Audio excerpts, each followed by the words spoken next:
Ito ang bukal na kung tawagin nila'y payaw. Isa sa mga di umano isinumpa ng payaw ang 74 anyos ng si Mang Oto. Araw-araw ako ay umiigib dito sa bukal. Dito kami kumukuha ng inumin eh. Ang ganda dito ng tubig eh. Namis. May tubig nga. Wala naman daw love life. 50 years na akong single. Hindi naman daw sa inuuto tayo ni Mang Oto. Pero sa totoo lang, artistahin daw siya nung kanyang kabataan. Maraming nagsasabi na kamukha ko si Terso. Kaya nga raw niya napasagot ang kanyang unang nobya. 1969, noong ko nakilala sa Batangas, nagustuhan ko dahil masipag. Yun nga lang, Ayaw na magulang sa akin. saklap! Nasaktan ako eh. 5 taon bago ko nakalimutan. Sunod naman daw na si Mang Oto, meron nang naka-talking stage. Nakasalatan kami. Doon naman kami nagkakilala sa Masbate. Kaso, nauwi rin daw yon sa hiwalayan.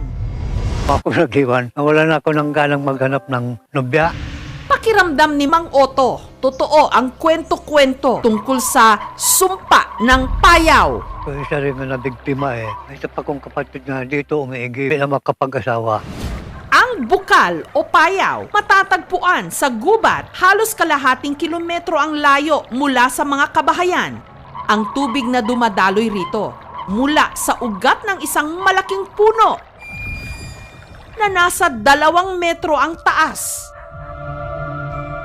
Ito ang tanging napagkukunan ng inuming tubig ng mga tiga-barangay noon. Masarap siya. Medyo may katamisan siya. Ang bukal na yan po, ang kauna-unahan nilang kinukuhaan ng tubig. Nang unang panahon, wala po ng resource na makukuhaan ng tubig na inumin. Nakasanayan na nila na doon po iigib ng tubig. Ang pinsan naman ni Mang Oto na si Pidek na siyang tagalinis ng payaw, single pa rin sa edad na 62.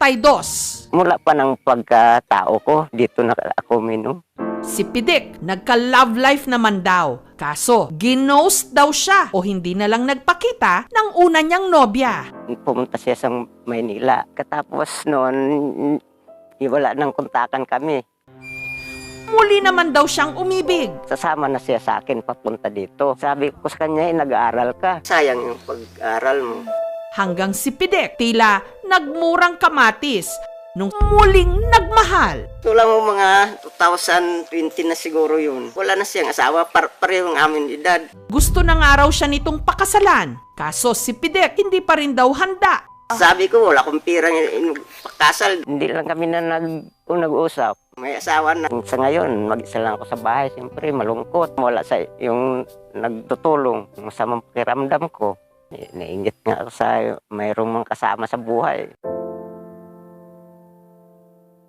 Siguro natripan ako pag hindi ako nakasawa dahil doon sa mga sabi-sabi.